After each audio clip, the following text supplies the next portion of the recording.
Hola, tengo 67 años y vivo en Tijuana. Durante 14 meses guardé un secreto que me destrozaba el alma. Tuve que elegir entre mi propio hijo, a quien crié con tanto sacrificio, y mi nieto de 14 años que entró por mi puerta pidiendo socorro sin decir una sola palabra. Descubrí que el hijo que yo creía conocer ocultaba una segunda familia, robaba mi herencia, y controlaba a su esposa e hijo con amenazas que me helaron la sangre. Hoy estoy aquí porque entendí que proteger a la familia a veces significa destruir las mentiras que la están matando por dentro. Decidí hablar porque sé que hay otras abuelas que enfrentan esta decisión imposible entre la lealtad y la verdad, y quiero que sepan que eligieron bien al proteger a los más vulnerables. Si mi historia te conmueve, déjame tu comentario, dale like y suscríbete. ¿Sabes cuánto necesito saber que hice lo correcto? Me llamo Carmen Rodríguez, tengo 67 años, y vivo en Tijuana desde que me casé a los 20. Durante toda mi vida he sido conocida en mi colonia como la señora de los tamales, la que nunca falta a misa los domingos, la que mantiene su altar a la Virgen de Guadalupe siempre adornado con flores frescas. Pero hoy, sentada en esta misma cocina donde he preparado miles de comidas para mi familia, donde el aroma de canela y piloncillo todavía impregna las paredes, necesito contar una historia que me ha quitado el sueño durante más de un año. Una historia sobre mi hijo Carlos, sobre mi nieto Mateo, y sobre los secretos que casi destruyen lo que más amo en este mundo. Siempre creí que conocía a mi hijo. Lo crié sola después de que mi esposo muriera cuando Carlos tenía apenas 15 años. Fue duro, no lo voy a negar. Vendía comida en la calle, limpiaba casas, hacía todo lo necesario para que él y sus dos hermanos menores pudieran estudiar. Carlos fue el primero en graduarse de la universidad, consiguió un buen trabajo en San Diego, se casó con una muchacha bonita llamada Sandra. Cuando nació Mateo hace 14 años, yo sentí que todos mis sacrificios habían valido la pena. ¿Pueden entender eso? Esa sensación de que finalmente todo está en su lugar. Pero la vida tiene maneras crueles de enseñarnos que nunca conocemos completamente a las personas, ni siquiera a aquellas que llevamos en el vientre, que criamos con nuestras propias manos. Era un martes de octubre del año pasado. Recuerdo que estaba preparando buñuelos para la ofrenda del Día de Muertos que se acercaba. El aceite chisporroteaba en la estufa, el olor dulce del azúcar con canela llenaba la cocina, y yo tarareaba una canción de Vicente Fernández que salía del radio viejo que tengo desde hace 30 años. Escuché que se abría la puerta del patio, pensé que era el gato del vecino que siempre se cuela a buscar comida, pero cuando levanté la vista vi a Mateo parado en el umbral. Algo en él me heló la sangre inmediatamente. No traía su mochila del colegio, aunque eran apenas las 3 de la tarde. Su camisa del uniforme estaba arrugada, como si hubiera estado apretándola con las manos. Pero lo que más me impactó fueron sus ojos. Esos ojos color miel que heredó de su abuelo, que siempre habían brillado con travesura y alegría, ahora me miraban con una mezcla de miedo y súplica que nunca había visto en un niño. «Abuela», dijo con voz apenas audible, y luego se quedó callado. No dijo nada más. Se sentó en la silla de la cocina, la misma donde su padre se sentaba cuando era niño, y simplemente me miró. Yo apagué la estufa, me sequé las manos en el delantal bordado que mi madre me regaló hace 40 años, y me senté frente a él. Tomé sus manos pequeñas entre las mías, y las sentí temblar. «Mijo, ¿qué pasó?», le pregunté suavemente. Antes de que pudiera responder, escuché pasos apresurados en el patio. Era Carlos. Mi hijo entró como un torbellino, sudando, con la cara roja, los ojos fijos en Mateo con una intensidad que me perturbó profundamente. «No te metas en esto, mamá», me dijo en un tono que nunca había usado conmigo. «Mateo y yo tenemos que hablar de algo privado». «Vamos, hijo, tu madre está preocupada, hay que llevarte a casa». Mateo se aferró a mi mano con más fuerza. Miré a mi hijo, ese hombre de 43 años al que había dedicado mi vida, y por primera vez en todos esos años, no reconocí la mirada que me devolvía. Había algo oscuro ahí, algo defensivo y amenazante que me asustó. «Carlos, tu hijo vino a verme. Si quiere quedarse un rato, se queda», dije, sorprendiéndome a mí misma con la firmeza en mi voz. La tensión en esa cocina pequeña era tan densa que casi podía cortarse con cuchillo. Carlos apretó la mandíbula, respiró profundo, y finalmente dijo: «Está bien. 1 hora. Pero luego lo llevo a casa». Cuando se fue, dejando un silencio pesado detrás de él, volví a mirar a Mateo. El niño tenía lágrimas corriendo por sus mejillas, lágrimas silenciosas que no hacían ruido, como si hasta llorar le diera miedo. Abuela, susurró finalmente, necesito que me ayudes, pero no sé cómo decirlo. Tengo miedo. En ese momento, mientras sostenía las manos temblorosas de mi nieto, mientras el aroma de los buñuelos a medio hacer se mezclaba con el sabor amargo del miedo en mi boca, supe que mi vida estaba a punto de cambiar para siempre. Supe que tendría que elegir entre la lealtad ciega que siempre había sentido por mi hijo y la verdad que mi nieto necesitaba que descubriera. No sabía entonces cuán profundo era el secreto que estaba a punto de desentrañar. No sabía que durante los próximos meses descubriría cosas sobre mi hijo que me romperían el corazón en 1000 pedazos. No sabía que tendría que cuestionar cada valor que me habían enseñado sobre la familia, sobre el respeto a los hijos varones, sobre mantener la paz a cualquier precio.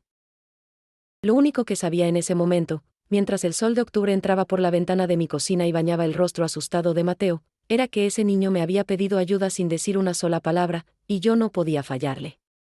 Esta es la historia de cómo salvé a mi nieto, de cómo perdí y recuperé a mi hijo, y de cómo aprendí que a veces proteger a la familia significa tener el valor de destruir las mentiras que la sostienen. Durante las 2 semanas siguientes a aquella tarde, Mateo se quedó conmigo. Carlos había aceptado a regañadientes, diciendo que Sandra necesitaba un descanso, porque estaba estresada con su trabajo.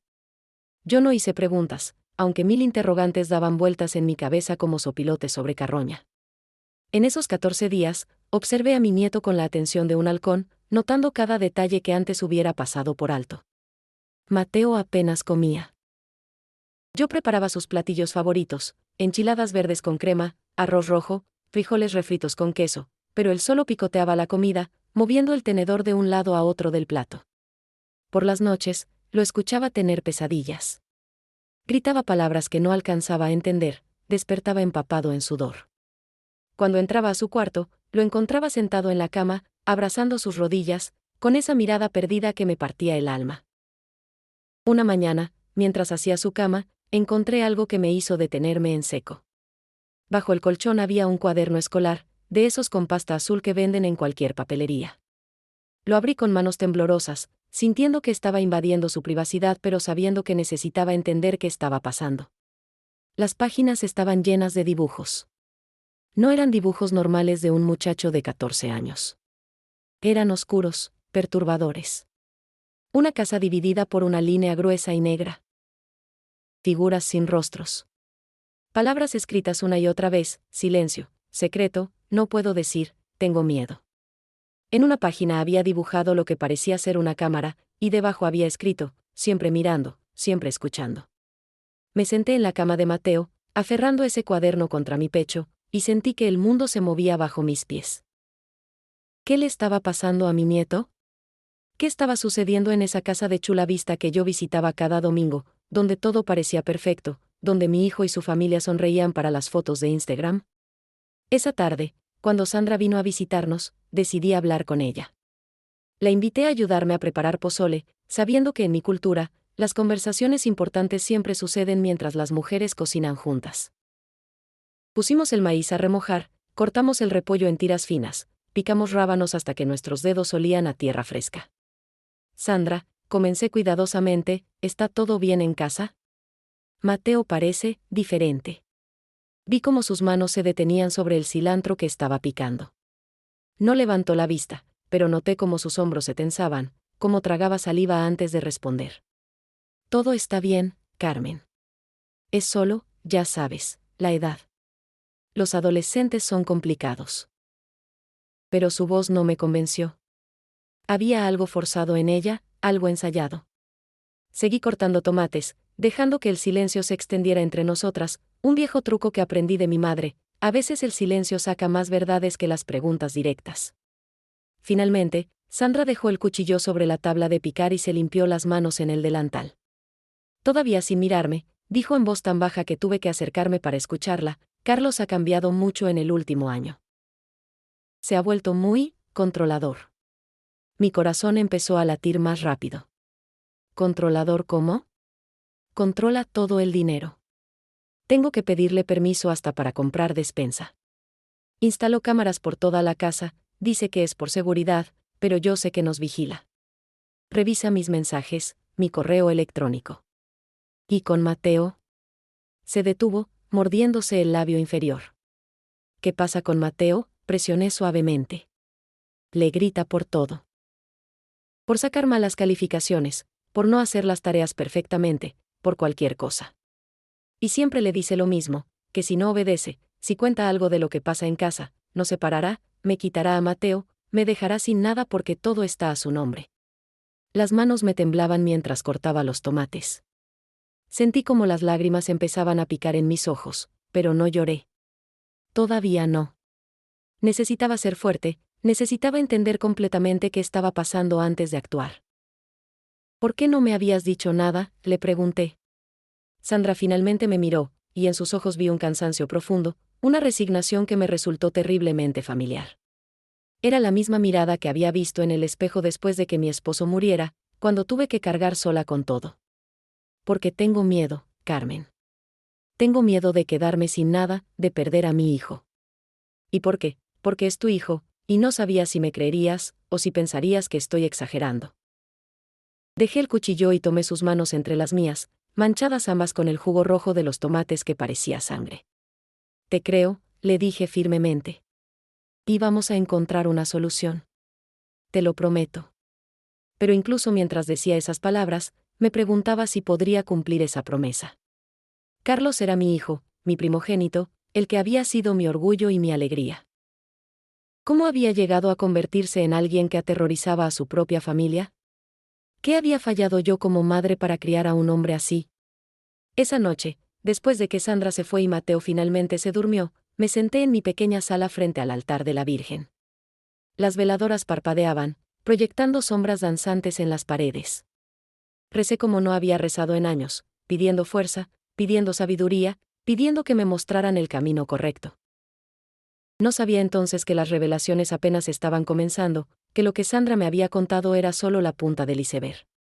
No sabía que en las próximas semanas descubriría traiciones que nunca imaginé posibles, secretos que cambiarían todo lo que creía saber sobre mi familia.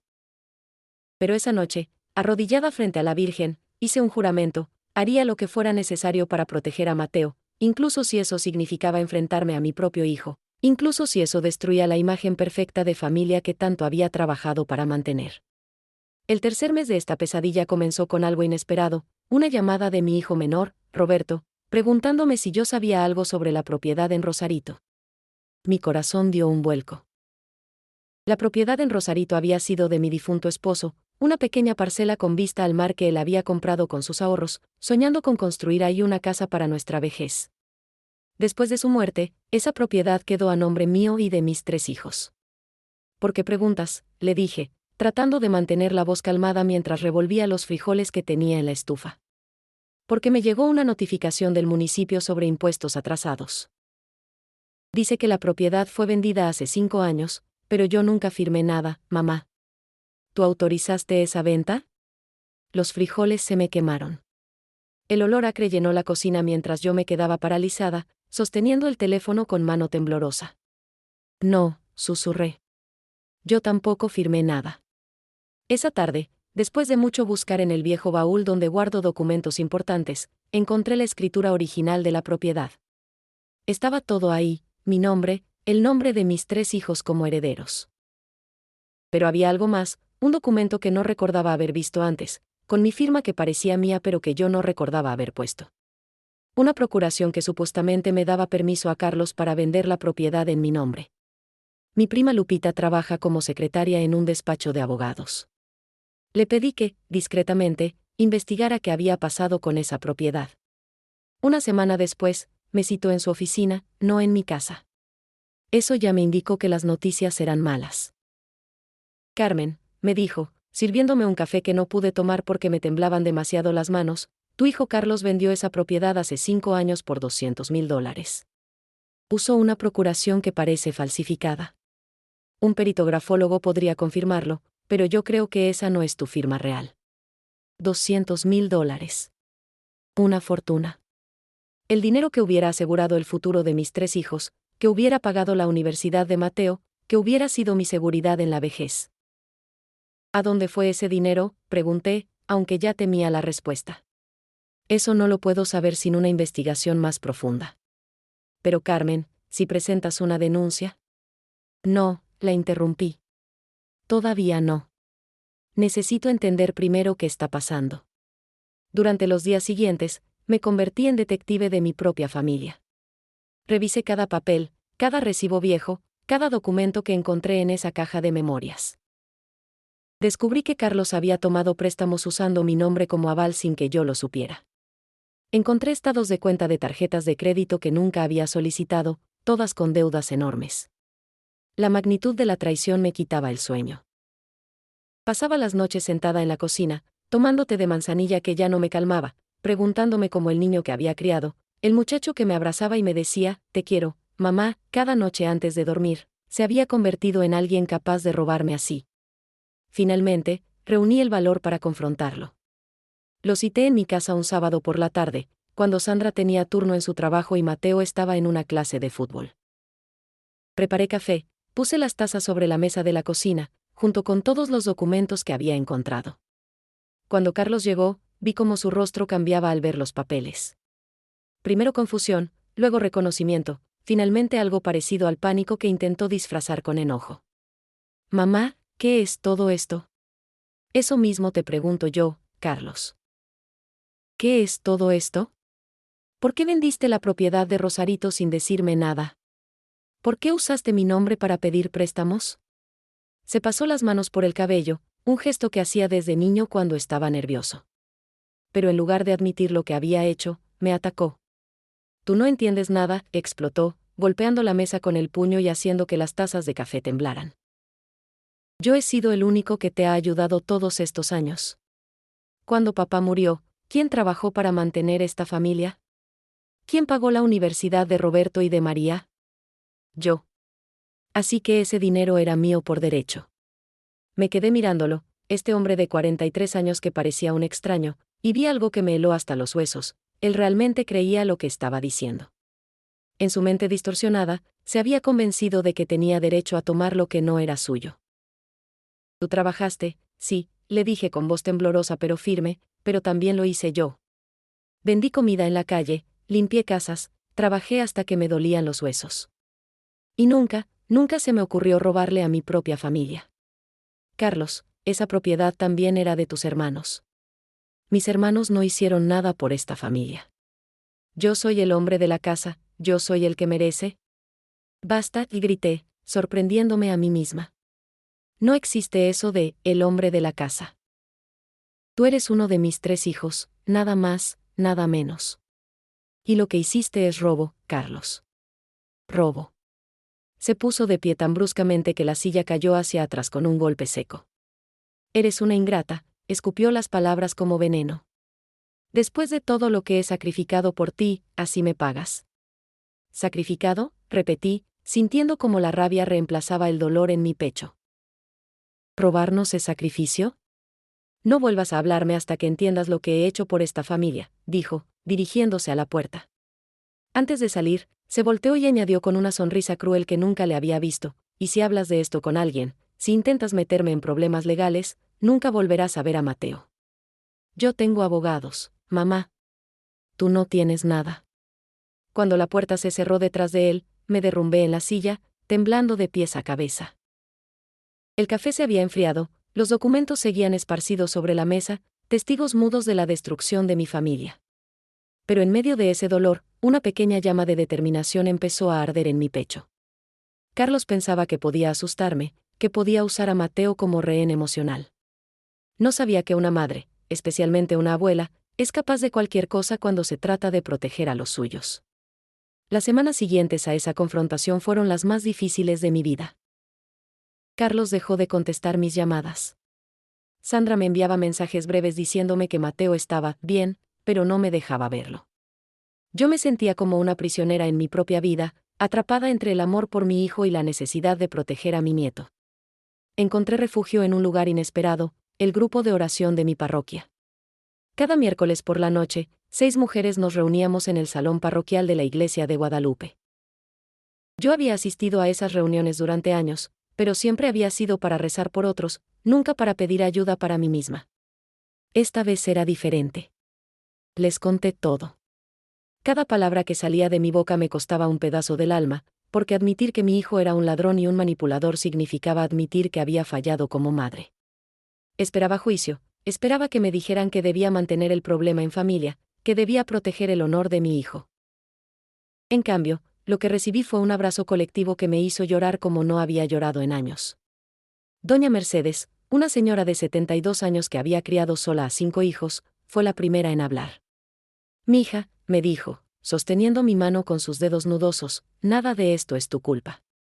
A veces los hijos toman caminos que nosotras no les enseñamos. Y a veces proteger a la familia significa exponer sus secretos, por doloroso que sea». Fue Lupita, mi prima del despacho de abogados y miembro del grupo, quien me dio la siguiente pista crucial. Una tarde me llamó, su voz cargada de urgencia: «Carmen, necesito que vengas a mi oficina. Ahora». Cuando llegué, me esperaba con documentos impresos y una expresión grave. Una vecina mía trabaja en administración de un complejo de apartamentos en Chula Vista. Hoy almorzamos juntas y, no sé por qué, mencioné que tenía una prima con problemas familiares. Le dije tu nombre y el de Carlos. «Carmen, tu hijo renta un apartamento en ese complejo desde hace 2 años». El mundo se detuvo. ¿Un apartamento? ¿Para qué necesita Carlos un apartamento si tiene su casa? Lupita me mostró los papeles. Efectivamente, ahí estaba el nombre de mi hijo, un contrato de renta de 2 años, pagos mensuales de $1,500. Una fortuna que salía de algún lugar, probablemente del dinero robado de la venta de nuestra propiedad. «Hay más», continuó Lupita. «Mi vecina dice que lo ha visto ahí con una mujer. No es Sandra». Sentí como si me hubieran golpeado en el estómago. Una traición tras otra, capa sobre capa de mentiras. ¿Cuánto más había que descubrir? ¿Cuánto más podía soportar mi corazón? Roberto, mi hijo menor, accedió a ayudarme a investigar. Él y su esposa fueron al complejo de apartamentos un sábado por la tarde, fingiendo estar buscando un lugar para rentar. Tocaron la puerta del apartamento de Carlos, pero nadie respondió. Sin embargo, un vecino salió y, en conversación casual, confirmó que el señor del 4B tenía visitas frecuentes de una güera alta. Durante las siguientes 3 semanas, Roberto hizo vigilancia discreta. Tomó fotos del apartamento, de las idas y venidas de Carlos.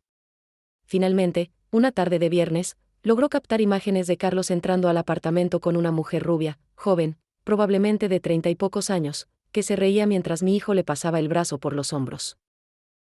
Ver esas fotos en el celular de Roberto me rompió algo por dentro. No era solo la infidelidad, aunque eso ya era suficientemente doloroso. Era el descaro, la facilidad con la que Carlos vivía esta doble vida mientras su esposa trabajaba turnos extra para ayudar con los gastos, mientras su hijo sufría bajo su control tiránico, mientras yo me desvelaba preguntándome qué había hecho mal. «Mamá», me dijo Roberto, guardando su teléfono, «necesitamos hacer algo. No podemos seguir dejando que Carlos destruya a esta familia». Tenía razón, lo sabía. Pero cada vez que pensaba en actuar, en exponer todo esto, me paralizaba el miedo. Miedo de perder completamente a mi hijo, miedo de que la familia se fragmentara irreparablemente, miedo del escándalo en la comunidad. Esa noche, María, mi hija menor, vino a visitarme. Me encontró en la cocina, mis manos ocupadas amasando masa para tortillas aunque eran casi las 11 de la noche. Cocinar siempre había sido mi forma de procesar las emociones. «Mamá», dijo suavemente, quitándome el rodillo de las manos, «tienes que descansar. Esto te está consumiendo». «No puedo descansar», le confesé, sintiendo las lágrimas rodar por mis mejillas. «No mientras Mateo esté sufriendo. María, tu hermano está enfermo. No sé qué le pasó, que lo convirtió en esto, pero necesita ayuda. Y yo no sé cómo dársela si él no quiere recibirla». María me abrazó, y me dejó llorar en su hombro como yo la había dejado llorar a ella cuando era niña y se caía de la bicicleta. «Entonces protegemos a los que sí podemos proteger», dijo. «Ayudamos a Sandra, ayudamos a Mateo. Y tal vez, solo tal vez, eso haga que Carlos finalmente abra los ojos». Sus palabras me dieron una claridad que había estado buscando durante semanas. No podía salvar a Carlos si él no quería ser salvado. Pero sí podía salvar a Mateo, a Sandra, al resto de mi familia del destructivo camino que Carlos había elegido. Esa noche tomé una decisión, era hora de que Sandra supiera toda la verdad. Citar a Sandra sin que Carlos se enterara fue como planear una operación militar. Coordinamos todo a través de mensajes que ella borraba inmediatamente después de leer. Finalmente, quedamos de vernos un martes por la tarde en mi casa, aprovechando que Carlos tenía una junta importante en San Diego y Mateo salía tarde de la escuela. Preparé café y pan dulce, aunque sabía que ninguna de las dos tendría estómago para comer. Cuando Sandra llegó, noté inmediatamente cómo había cambiado en estos meses. Había perdido peso, tenía ojeras profundas, y sus manos temblaban constantemente, como si tuviera frío incluso bajo el sol cálido de Tijuana. Sandra, comencé, sirviéndole café que ella no tocó, hay cosas que necesitas saber sobre Carlos. Cosas que he descubierto. Le mostré todo. Los documentos de la propiedad vendida ilegalmente, los préstamos falsos, las deudas acumuladas. Vi cómo su rostro pasaba del shock a la comprensión, las piezas de un rompecabezas que finalmente encajaban. Por eso siempre decía que no teníamos dinero, susurró. Por eso me pedía mi salario completo cada quincena, dizque para administrarlo mejor. Carmen, yo he estado viviendo con lo mínimo, comprando ropa en tiendas de segunda mano, mientras él. Hay más, interrumpí suavemente, aunque cada palabra me dolía pronunciar. Carlos tiene un apartamento en Chula Vista. Y no está solo ahí. Le mostré las fotos que Roberto había tomado. Sandra las miró en silencio, su rostro completamente blanco. Cuando terminó de ver la última foto, dejó el teléfono sobre la mesa como si quemara. Ya lo sabía, dijo finalmente con una voz tan baja que apenas la escuché. ¿Qué? Bueno, no sabía de ella específicamente, explicó, secándose lágrimas que corrían silenciosas por sus mejillas. Pero hace 6 meses encontré un mensaje de texto de una mujer. Cuando le pregunté, me dijo que estaba loca, que estaba inventando cosas, que si volvía a acusarlo de infiel me quitaría a Mateo. Me hizo sentir como si yo fuera la mala, la paranoica. Después de eso instaló las cámaras, dizque para probarme que no tenía nada que ocultar, pero sé que era para controlarme, para vigilar cada movimiento que hago. Tomé sus manos entre las mías. Sandra, escúchame bien. Nada de esto es tu culpa. Carlos es quien está mal, no tú. Pero, ¿cómo salgo de esto?, preguntó, su voz quebrándose. Todo está a su nombre. La casa, el carro, las cuentas. Yo no tengo ahorros. Si lo dejo, me quedo en la calle con Mateo. No, dije firmemente. Te vienes aquí. Mi casa no es grande, pero hay espacio para ti y para Mateo. Y vamos a conseguir ayuda legal. Sandra negó con la cabeza. Carmen, tú no entiendes. Carlos conoce a jueces, a abogados. Tiene dinero para pagar los mejores abogados. Yo no tengo nada. Me quitará a Mateo, lo sé. No si actuamos inteligentemente, intervino una voz desde la puerta. Era Lupita. Yo le había pedido que viniera para explicarle a Sandra las opciones legales. Entró con su maletín de trabajo y una expresión de determinación profesional que me dio esperanza. Sandra, dijo Lupita, sentándose con nosotras, trabajo con casos de violencia doméstica. Y lo que Carlos está haciendo es violencia económica y psicológica. Hay maneras de protegerte y de proteger a Mateo. Durante la siguiente hora, Lupita nos explicó todo, órdenes de protección, procedimientos de divorcio, custodia temporal, evaluaciones psicológicas. Había un camino, aunque sería difícil y doloroso. Lo primero que necesitamos, dijo Lupita, es documentar todo. Cada mensaje amenazante, cada vez que Carlos controla el dinero, cada incidente. Y Carmen, necesitamos presentar una denuncia por fraude por lo de la propiedad y los préstamos. Mi corazón se encogió. ¿Eso significa cárcel? Podría significar eso, sí. Pero también podría resultar en que tenga que devolver el dinero, hacer servicio comunitario, o recibir tratamiento psicológico ordenado por un juez.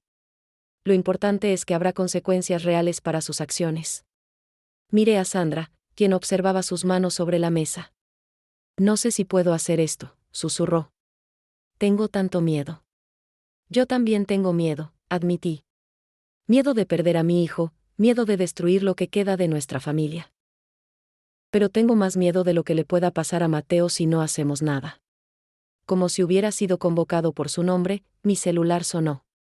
Era un mensaje de texto de un número desconocido. Lo abrí y el aire se escapó de mis pulmones. Era una foto de Mateo, tomada desde arriba, como desde una cámara de seguridad. Estaba en su cuarto, acostado en su cama, leyendo un libro. Debajo de la foto, un mensaje: ¿creíste que no me enteraría de tu reunión con Sandra? Mateo se queda conmigo. Y si intentan algo legal, nunca volverás a verlo.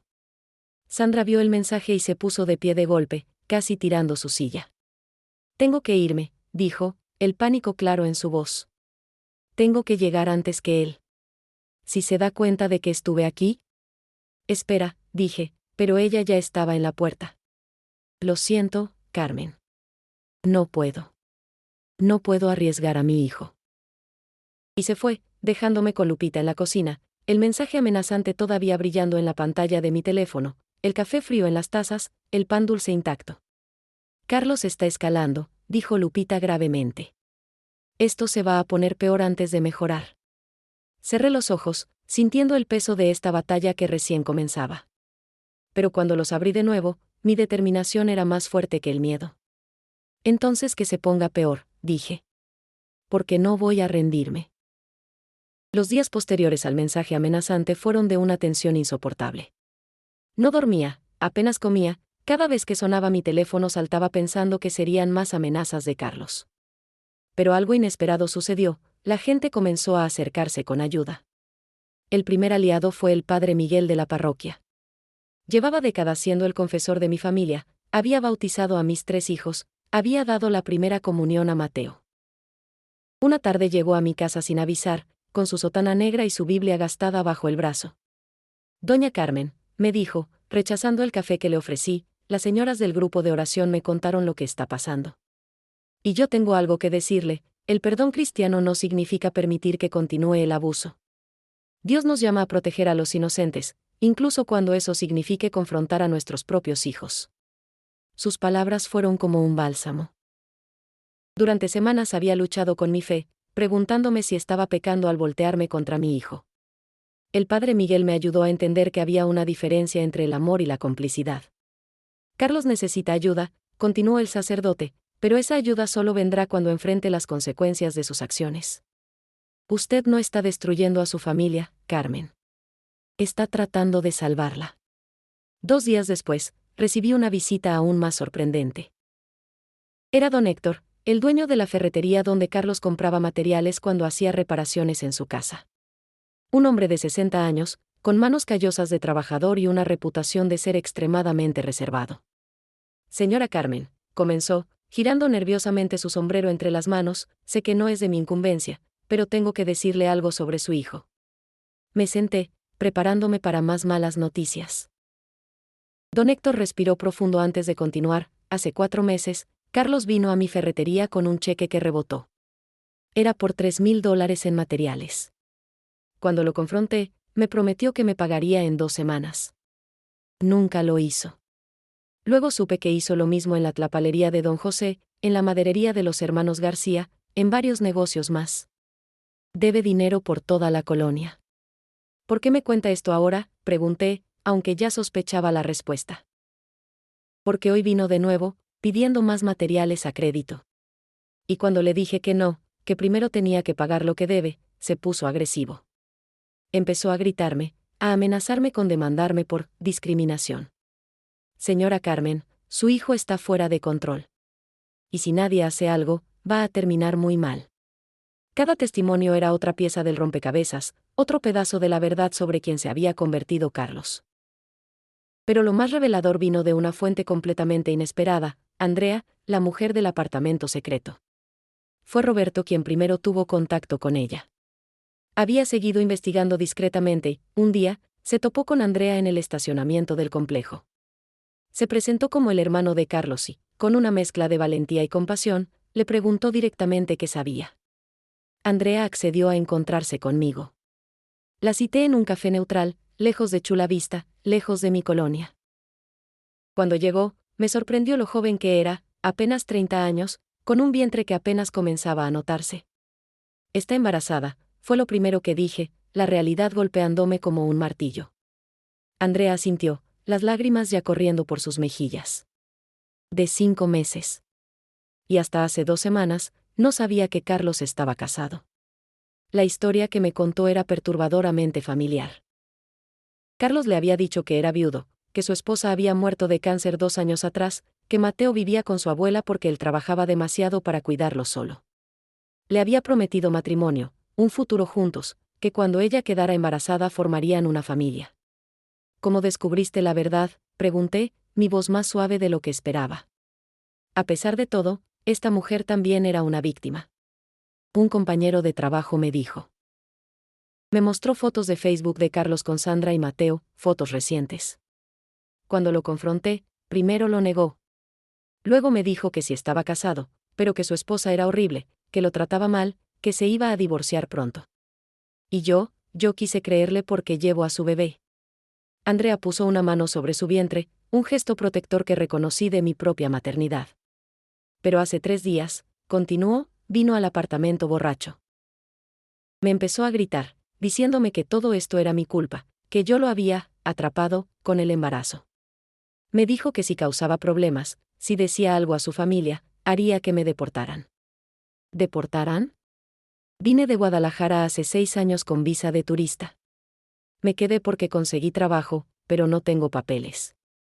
Carlos lo sabe y lo usa en mi contra. Miré a esta mujer joven, con su bebé en camino, atrapada en las mentiras de mi hijo, y sentí una mezcla de compasión y rabia que casi me ahoga. Carlos no solo estaba destruyendo a su familia legítima, estaba destruyendo la vida de otra persona más. Andrea, le dije tomando su mano, voy a ayudarte. No sé cómo todavía, pero te voy a ayudar. Esa noche, reuní a mi pequeño ejército en mi casa, Roberto y María, Lupita, don Héctor, el padre Miguel, algunas señoras del grupo de oración. Les conté sobre Andrea, sobre el bebé que venía, sobre la magnitud completa de la doble vida de Carlos. Tenemos que actuar ya, dijo Roberto. Esto no puede seguir. Pero Sandra se echó para atrás, recordó María. Sin su testimonio sobre el abuso en casa, será más difícil. Fue entonces cuando mi teléfono sonó. Era Sandra. Carmen, dijo con voz temblorosa pero determinada, necesito que vengas. Ahora. Trae a Lupita. Y trae a quien más puedas. Carlos se fue de viaje a San Diego por 3 días. Es nuestra oportunidad. Llegamos a casa de Sandra como un equipo de rescate en la noche.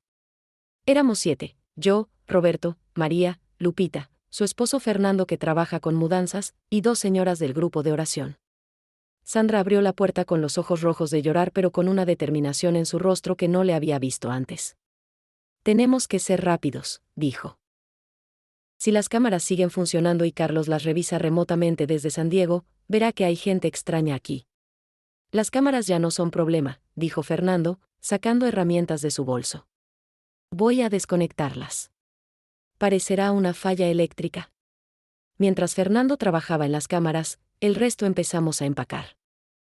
Sandra había preparado una lista de lo esencial, documentos importantes, ropa para ella y Mateo, medicinas, fotos familiares, algunas joyas que su madre le había heredado. Nada de los muebles, nada de los aparatos electrónicos que Carlos pudiera rastrear.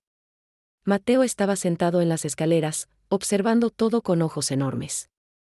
Me senté junto a él, pasando mi brazo alrededor de sus hombros delgados. Abuela, susurró, ¿vamos a estar bien? Sí, mijo, le prometí, aunque mi propio corazón latía con miedo. Vamos a estar muy bien. Por fin vas a estar seguro. ¿Y papá? ¿Qué va a pasar con él? Era la pregunta que yo misma me había hecho 1000 veces. Tu papá está enfermo, le expliqué cuidadosamente. No físicamente, sino aquí, toqué mi pecho, en su corazón, en su mente. Y a veces la gente enferma lastima a los que ama sin darse cuenta. Pero eso no significa que tú tengas que seguir siendo lastimado. En 2 horas habíamos empacado todo en la camioneta de Fernando. Sandra dejó una nota breve sobre la mesa de la cocina, me fui con Mateo. Estamos a salvo. No intentes buscarnos. Nada más. Las explicaciones vendrían después, a través de abogados. El viaje de regreso a Tijuana fue tenso. Sandra iba en el asiento trasero con Mateo dormido sobre su regazo, mirando por la ventana las luces de San Diego que se alejaban. Cada vez que veíamos luces de policía, mi corazón se aceleraba, temiendo que Carlos hubiera descubierto algo y hubiera alertado a las autoridades con alguna mentira. Pero llegamos a salvo. Mi pequeña casa de 3 habitaciones de repente se sentía llena, viva de una manera que no había estado en años. Improvisamos camas, Mateo se quedaría en el cuarto que había sido de María, Sandra en el cuarto de costura que convertimos rápidamente en habitación. Esa primera noche, ninguna de las dos pudo dormir. Nos sentamos en la cocina tomando té de manzanilla, esperando que en cualquier momento Carlos apareciera golpeando la puerta. Pero no vino. La noche pasó en silencio, solo interrumpida por el ladrido ocasional de los perros del vecindario. Al día siguiente comenzó la verdadera batalla. Lupita llegó temprano con papeles para que Sandra firmara, una solicitud de orden de restricción temporal, documentos para iniciar el proceso de divorcio, una denuncia formal por violencia doméstica. Cada firma le costaba a Sandra visible esfuerzo, como si con cada una estuviera cortando las últimas ataduras de su matrimonio. Carlos descubrió la ausencia de Sandra y Mateo esa tarde. El primer mensaje llegó a las 3, ¿dónde están? Simple, directo. Sandra no respondió. A las 4 llegó otro, Sandra, contéstame. ¿Dónde está mi hijo? A las 5, esto es secuestro. Voy a llamar a la policía. A las 6 empezaron los mensajes a mi teléfono, mamá, ¿sabes dónde está Sandra? Estoy preocupado. Todavía intentaba sonar como el hijo preocupado, el esposo angustiado. Le respondí con la verdad, están a salvo. Y no vas a encontrarlos. Entonces comenzó el verdadero ataque. Mensajes a todas horas, llamadas que no contestábamos, apariciones en mi puerta que ignorábamos. Una vez llegó con flores, otra con regalos para Mateo, siempre con esa expresión de confusión herida, como si no pudiera entender que había hecho mal.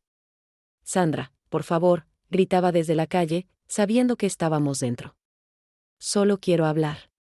Podemos solucionar esto. Somos una familia. Mateo se tapaba los oídos en su cuarto, y yo sentía como cada grito de Carlos era una daga en mi corazón. Este era mi hijo, el bebé que había criado, y ahora estaba afuera de mi casa comportándose como un extraño peligroso. La orden de restricción temporal se aprobó una semana después. El oficial que vino a entregarle los papeles a Carlos me contó después que mi hijo había llorado, había insistido que todo era un malentendido, que su esposa estaba siendo manipulada por su familia política. No entiendo cómo me pueden hacer esto, le había dicho al oficial. Yo solo intentaba mantener unida a mi familia. Pero la evidencia era abrumadora. Las grabaciones de las cámaras que Sandra había guardado secretamente, mostrando las explosiones de rabia de Carlos. Los mensajes de texto amenazantes. Los testimonios de los vecinos que habían escuchado gritos. El reporte psicológico de Mateo que documentaba ansiedad severa y trauma. La segunda semana trajo un desarrollo que no esperábamos. Andrea, la mujer del apartamento, también presentó una demanda. Había encontrado valor después de nuestra conversación y había contratado su propio abogado. Demandaba manutención del bebé, compensación por las mentiras, y documentación de su situación migratoria como víctima de abuso. Carlos estaba siendo atacado desde todos los frentes, y su cuidadosa fachada comenzó a derrumbarse.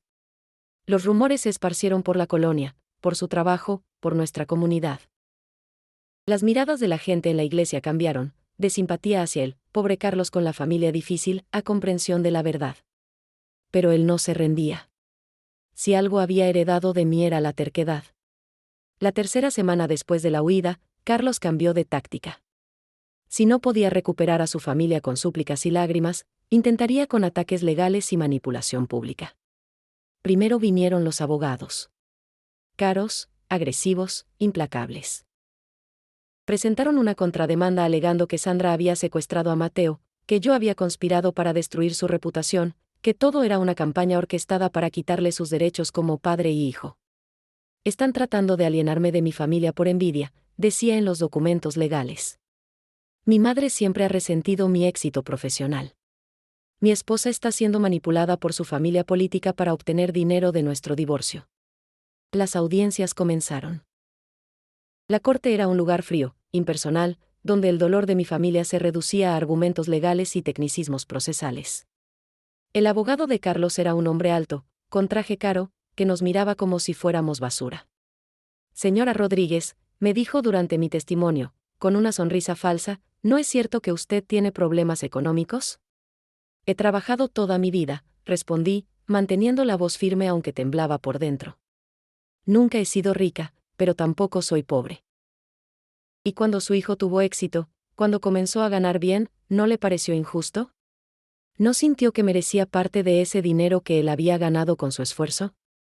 Vi a dónde quería llegar. Querían pintarme como una madre envidiosa, codiciosa. Lo que mi hijo ganó con su trabajo es suyo, dije claramente. Pero lo que robó de la familia, de la propiedad que mi esposo dejó para sus 3 hijos, eso es diferente. Eso no lo ganó. Lo robó. El abogado sonrió como si hubiera caído en una trampa. ¿Robó? Esa es una acusación muy seria, señora. ¿Tiene pruebas de ese supuesto robo? Lupita se puso de pie. Su señoría, tenemos todas las pruebas. Documentos, testimonios de expertos grafólogos, registros bancarios. Todo será presentado en su momento. Pero el daño ya estaba hecho.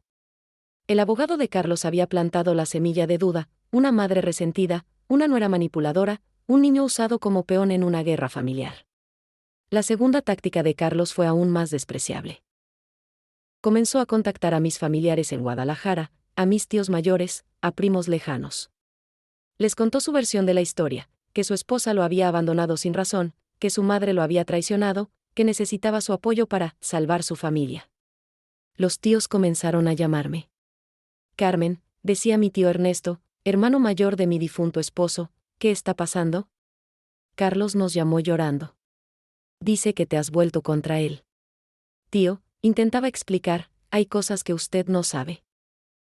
Carlos ha hecho cosas terribles. Pero es tu hijo, Carmen.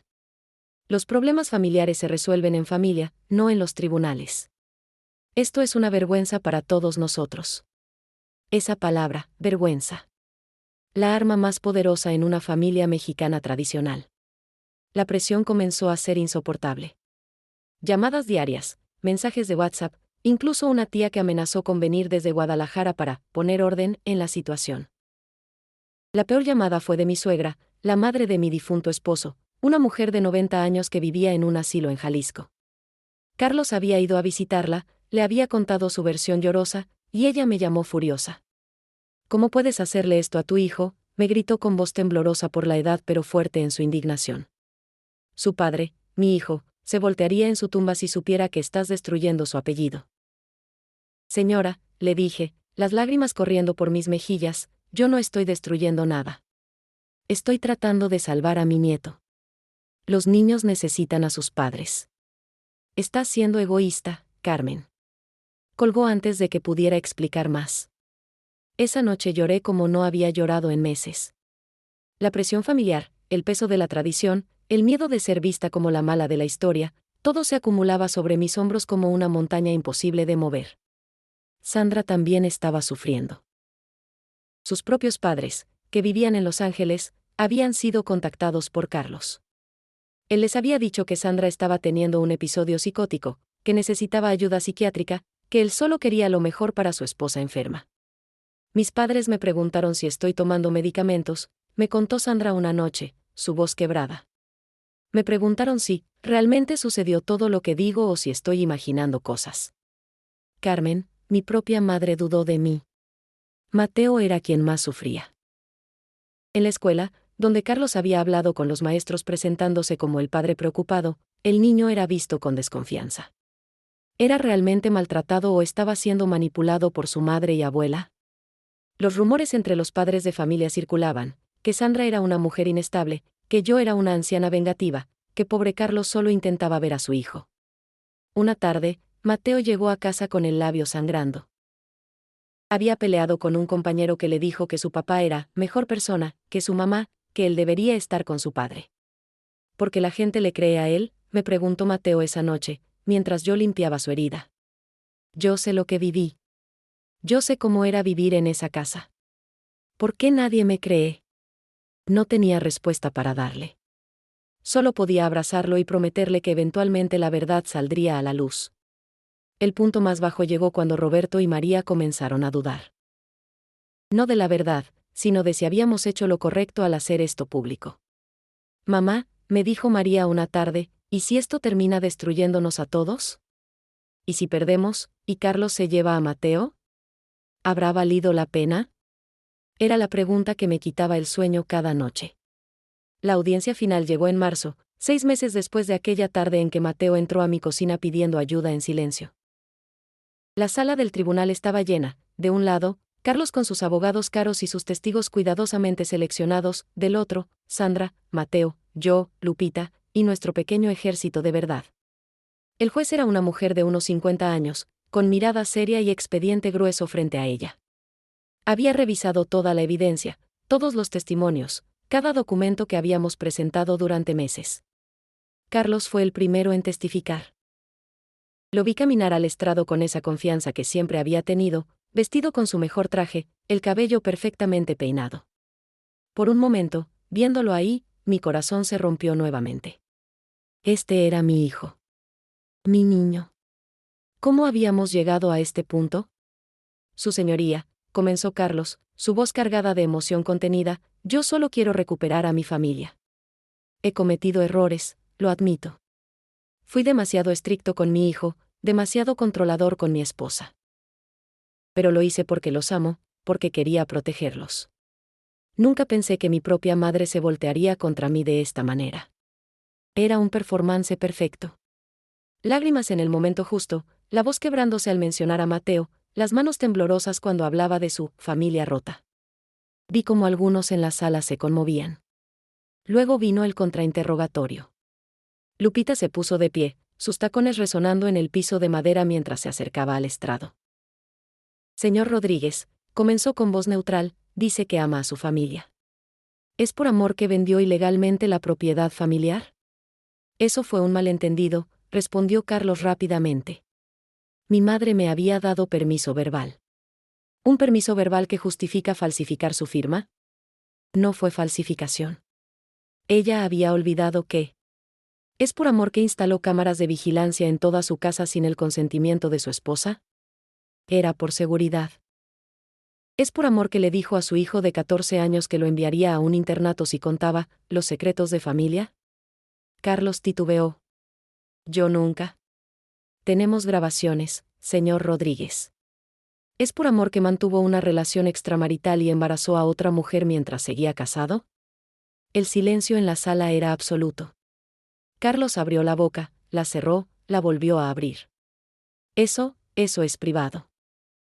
Y es por amor, continuó Lupita, su voz ahora más fuerte, que amenazó a su esposa con deportar a esa otra mujer si ella causaba problemas. Objeción, gritó el abogado de Carlos.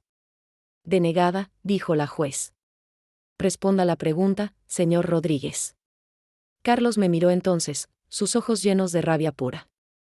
En ese momento, vi la verdad completa. Él realmente creía que era la víctima, que todos nosotros éramos los malos de la historia. Luego testificó Sandra. Con voz temblorosa pero clara, describió años de control, de manipulación emocional, de amenazas veladas. Presentó las grabaciones de las cámaras de seguridad que había guardado secretamente, momentos en que Carlos gritaba, arrojaba objetos, encerraba a Mateo en su cuarto durante horas como castigo. Mateo fue el siguiente. Mi nieto, ahora de 15 años, caminó al estrado con más valentía de la que yo hubiera tenido a su edad. El juez le habló con gentileza, explicándole que podía tomarse su tiempo, que podía pedir descanso si lo necesitaba. Solo quiero contar la verdad, dijo Mateo con voz firme. Y contó. Todo. Las amenazas, el miedo constante, las noches sin dormir escuchando a sus padres pelear. El día en que descubrió los mensajes del teléfono de su padre y supo que tenía que pedir ayuda. Cómo había caminado hasta mi casa porque sabía que yo era la única que lo escucharía. ¿Por qué no se lo contaste a tu mamá primero?, le preguntó el juez. Porque mi papá siempre decía que si mamá intentaba dejarlo, él haría que nos separaran. Dijo que tenía abogados, que tenía dinero, que nosotros no teníamos nada. Mamá ya estaba tan asustada. No quería asustarla más. Pero sabía que mi abuela, ella es fuerte. Sabía que ella podía ayudarnos. Tuve que morderme el labio para no sollozar en voz alta. Mi nieto, mi pequeño Mateo, había cargado con eso solo para proteger a su madre. Finalmente testifiqué yo. Les conté todo, la tarde en que Mateo llegó a mi cocina, los descubrimientos posteriores, la agonía de tener que elegir entre mi hijo y mi nieto. Señora Rodríguez, me preguntó el abogado de Carlos durante el contrainterrogatorio, ¿no es cierto que usted siempre ha tenido problemas con las decisiones de vida de su hijo? No, respondí firmemente. He apoyado a Carlos toda su vida. Pero hay una diferencia entre apoyar a un hijo y permitir que destruya a su familia. ¿Y no le duele que su hijo vaya a tener consecuencias legales por esto? Me tomé un momento antes de responder, mirando a Carlos directamente. Me duele más pensar en el niño que mi hijo está lastimando. Me duele más pensar en la esposa que él está destruyendo. Sí, es mi hijo, y siempre lo amaré. Pero eso no significa que voy a permitir que continúe dañando a otros. La juez tomó un receso de 2 horas antes de dar su veredicto. Esas 2 horas fueron las más largas de mi vida. Nos sentamos en una cafetería cercana, nadie hablaba, solo esperábamos. Cuando regresamos, la sala estaba aún más llena. Gente de nuestra colonia, miembros de la iglesia, curiosos atraídos por el escándalo. La juez entró y todos nos pusimos de pie. He revisado cuidadosamente toda la evidencia presentada, comenzó. Y he llegado a las siguientes conclusiones. La juez concedió custodia completa a Sandra, con visitas supervisadas para Carlos solo después de completar terapia psicológica obligatoria. Además, ordenó que devolviera el dinero de la propiedad vendida ilegalmente, que pagara una compensación a Sandra, y que enfrentara cargos por fraude. No sería cárcel, pero serían 200 horas de servicio comunitario, libertad condicional, y un largo camino de rendición de cuentas. Carlos salió de la corte sin mirar a nadie, sus abogados a ambos lados como guardaespaldas. Yo lo vi partir y sentí algo extraño, no victoria, no alivio completo, sino una tristeza profunda mezclada con esperanza. Había perdido a mi hijo tal como era, pero tal vez, solo tal vez, algún día recuperaría a un hijo mejor. Los meses siguientes fueron de reconstrucción lenta. Sandra consiguió un trabajo mejor en un hospital de Tijuana, con horario flexible que le permitía estar más tiempo con Mateo. Mi nieto comenzó terapia regular, y poco a poco vi cómo la luz volvía a sus ojos. Empezó a sonreír de nuevo, a hacer bromas, a ser el niño que siempre debió ser. Andrea tuvo su bebé, una niña preciosa a la que llamó Sofía. Carlos, obligado por la corte, le paga manutención, pero no ha conocido a su hija. Andrea decidió no forzar ese encuentro hasta que él demuestre cambios reales. Nos hicimos amigas, ella y yo, unidas por el dolor que el mismo hombre nos causó, pero también por la esperanza del futuro. En cuanto a Carlos, los reportes de su terapeuta muestran progreso lento. Después de 6 meses de negación completa, finalmente comenzó a admitir que necesitaba ayuda. Escribió una carta, que su terapeuta me entregó, donde reconocía algunos de sus errores. No era suficiente, no todavía, pero era un comienzo. Un año después de aquella tarde crucial, organicé una reunión en mi casa. La misma cocina donde Mateo había pedido ayuda en silencio, donde habíamos planeado la huida, donde había derramado tantas lágrimas. Pero esta vez era diferente. Estaban Sandra y Mateo, Roberto y María con sus familias, Lupita y su esposo, el padre Miguel, don Héctor, las señoras del grupo de oración, y sorpresivamente, Andrea con la pequeña Sofía. Carlos no estaba invitado todavía, pero eso estaba bien. Este día era para celebrar la supervivencia, la verdad, la valentía de haber actuado. Preparé tamales, pozole, arroz con leche, todos los platillos que habían llenado esta cocina durante años. El aroma de canela y chocolate caliente llenaba el aire, mezclándose con risas y conversaciones. Mateo jugaba con sus primos en el patio, su risa clara y genuina. Abuela, me llamó en un momento, entrando a buscar más horchata, ¿puedo preguntarte algo? Claro, mijo. ¿Crees que papá algún día pueda volver a ser parte de la familia? Era la pregunta que yo misma me hacía constantemente. No lo sé, le respondí honestamente. Pero sé que si él hace el trabajo, si realmente cambia, tal vez algún día. La puerta no está cerrada para siempre, Mateo. Solo está cerrada hasta que sea segura para todos. Él asintió, satisfecho con esa respuesta. Yo quiero que cambie. Pero también estoy bien así, con ustedes, aquí.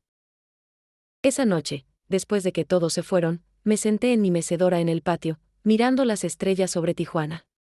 Pensé en todo lo que habíamos atravesado, en cómo una sola tarde había cambiado el curso de nuestras vidas.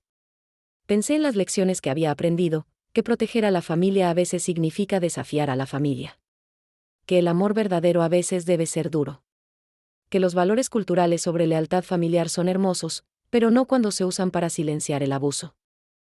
Que nunca es demasiado tarde para elegir hacer lo correcto, incluso cuando es lo más difícil. Las señoras del grupo de oración comenzaron a llamarme para darles consejo. Mujeres que enfrentaban situaciones similares, que tenían hijos o esposos abusivos, que se sentían atrapadas entre la lealtad y la verdad. Yo les contaba mi historia, les decía que si era posible salir, que si había esperanza del otro lado del miedo. Pero, ¿no tiene miedo?, me preguntó una mujer joven una tarde, sosteniendo a su bebé contra el pecho mientras me contaba sobre su esposo controlador. ¿No tiene miedo de que su hijo nunca la perdone? Claro que tengo miedo, le respondí. El miedo no desaparece. Pero aprendí que hay algo más fuerte que el miedo, el amor que protege, no el que calla. Yo prefiero vivir con el miedo de haber perdido a mi hijo temporalmente que vivir con la culpa de no haber protegido a mi nieto. Sandra se graduó de un programa de capacitación en administración de salud. En la ceremonia, me sentó en primera fila y me dedicó su diploma. Nada de esto hubiera sido posible sin usted, dijo entre lágrimas. Me enseñó que es posible empezar de nuevo. Mateo, ahora en su segundo año de preparatoria, comenzó a destacar en la escuela. Sus calificaciones mejoraron dramáticamente sin la presión constante y el miedo.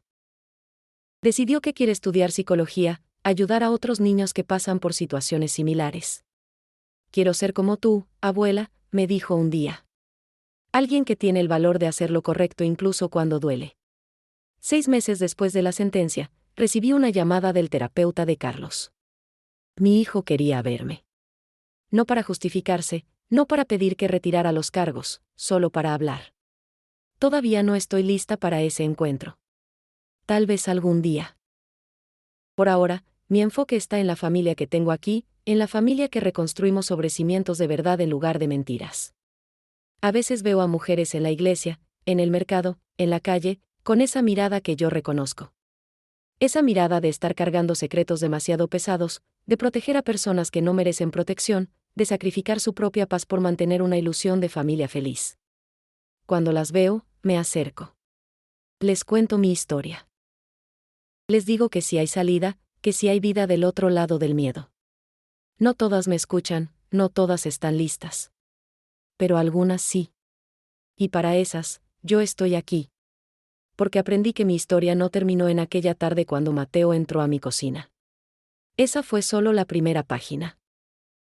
La verdadera historia es todo lo que vino después, la valentía de enfrentar la verdad, el dolor de la elección correcta, y finalmente, la paz que viene de saber que, cuando importó más, elegí proteger al inocente sobre proteger la imagen. Esta cocina, con su aroma eterno de canela y su altar a la Virgen de Guadalupe, ya no es solo el lugar donde comenzó la pesadilla. Es el lugar donde comenzó la sanación. Es el lugar donde mi nieto encontró refugio. Es el lugar donde aprendimos que la familia verdadera no es la que oculta secretos, sino la que tiene el valor de exponerlos para poder sanar. Y cada vez que preparo buñuelos aquí, cada vez que el aroma dulce llena el aire, recuerdo aquella tarde y me digo, lo hiciste bien, Carmen. Hiciste lo correcto. Ese pensamiento, finalmente, me deja dormir en paz.